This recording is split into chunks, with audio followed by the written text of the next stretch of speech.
नमस्कार माझ्या लाडक्या प्रेक्षकांनो, कशा आहात? माझ्या चॅनलवरती आपले स्वागत आहे. आज पाहणार आहोत खूपच महत्त्वाचे असे किचन टिप्स. चॅनलवरती नवीन असाल तर व्हिडिओला लाईक करा व चॅनलला सबस्क्राईब करायला विसरू नका. चला तर मग व्हिडिओला सुरुवात करूया. आजची आपली पहिली टिप आहे स्वयंपाकासाठी लागणारे मसाले, चटण्या, पेस्ट, प्युरी हे सर्व आधीच तयार करून ठेवा, म्हणजे आपला वेळ हे वाचेल. पुढची टीप आहे भात शिजवताना 1 कप तांदळासाठी 1 ग्लास पाण्याचा वापर करा. कुकर असेल तर व पातेल्यात करणार असाल तर 2 ग्लास पाणी वापरू शकता. पुढची टीप आहे कडधान्याची जर भाजी करायची असेल तर कडधान्य रात्रीच पाण्यात भिजत घाला, यामुळे गॅसची बचत होते. कडधान्य हे लवकर शिजतात. पुढची टीप आहे जर डाळ चांगली होण्यासाठी 2 ते 3 तास आधी पाण्यात भिजत ठेवा, यामुळे डाळ ही छान शिजते. जुनी डाळ असली तरीही ती छान शिजते.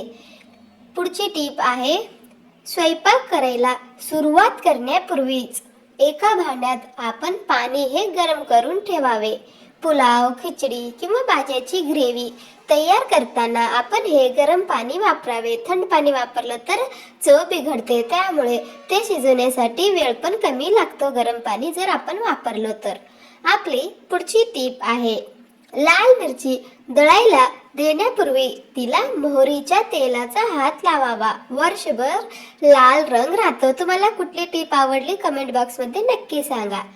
पुढची टीप आहे पुरण शिजवताना डाळीबरोबर 1 मूठभर तांदूळ घालावे, म्हणजे आपले पुरण हे छान घट्ट शिजते.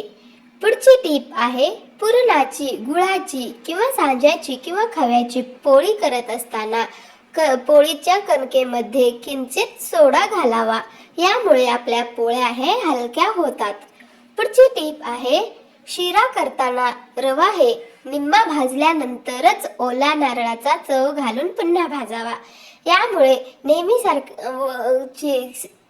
नेहमीसारखा शिरा करावा, यामुळे शिरा हे जास्त चवदार लागतो. आपली पुढची टीप आहे पुरण शिजवताना हरभऱ्याच्या डाळीतच चमचाभर तुरीची डाळ पण टाकावी, यामुळे काय होते की आपले पुरण हे चांगले शिजते व आमटीला कट पण दोन्ही डाळी मिक्स केल्याने छान निघते व कोणाला ॲसिडिटीचा त्रास असेल तर तेही कमी होते.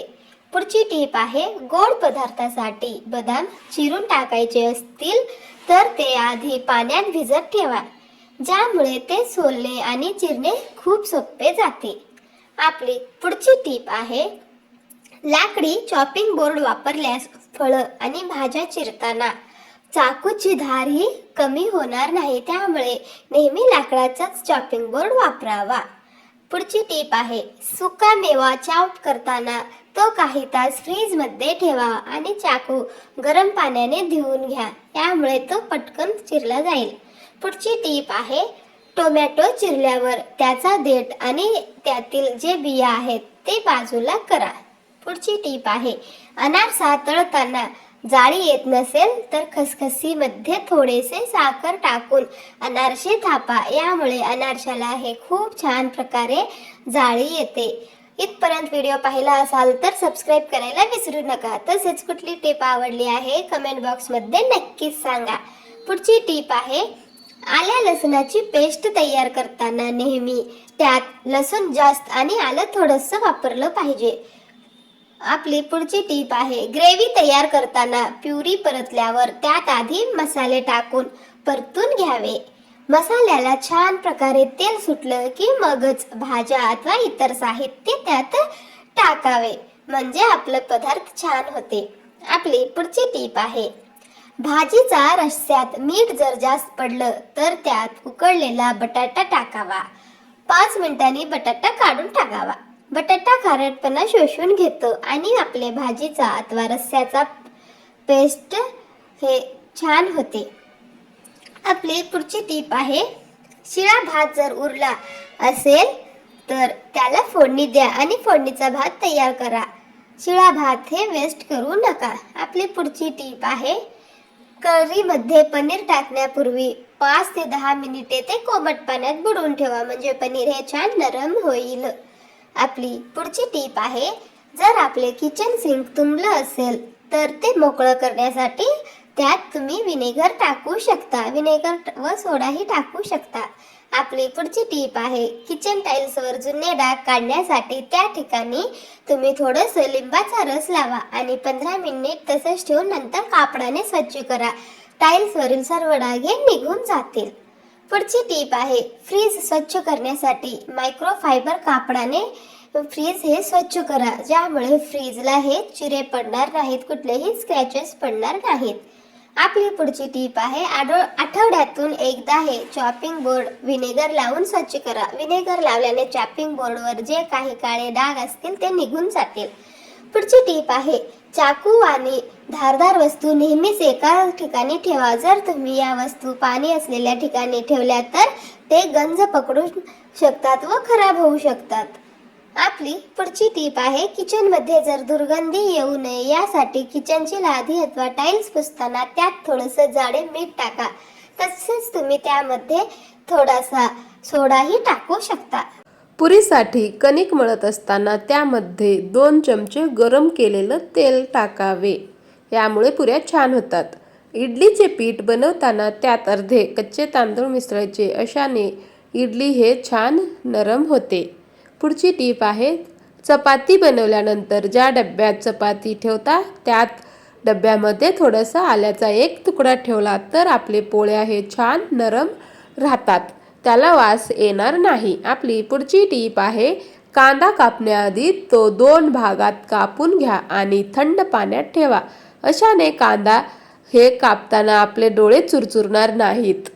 आपली पुढची टीप आहे भेंडीची भाजी बनवत असताना 1-2 लिंबाचे थेंब घाला, अशाने भेंडीची भाजी ही चिकट होणार नाही, ती भाजी ही मोकळी होते।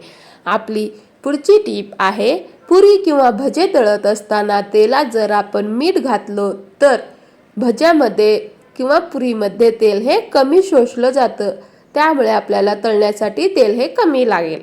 आपली पुढची टीप आहे शेंगदाणे लवकर सोलण्यासाठी भाजताना दाण्यांना पाण्याचा हात लावावा, यामुळे शेंगदाणे हे लवकर सोलले जातात व छान प्रकारे शेंगदाणे हे पाण्याचा हात लावल्याने भाजले जातात।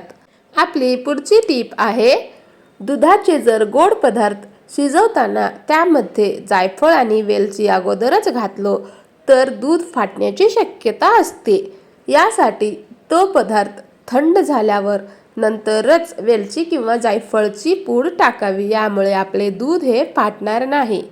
आपली पुढची टीप आहे वाटणाचा मसाला जर जास्त काळ टिकवायचा असेल तर तो नीट भाजून मगच वाटा आणि साठवणीच्या डब्यात वरून थोडं मीठ टाकून किंवा हिंग टाकून फ्रीजमध्ये ठेवू शकता, यामुळं ते हे जास्त दिवस छान राहतं।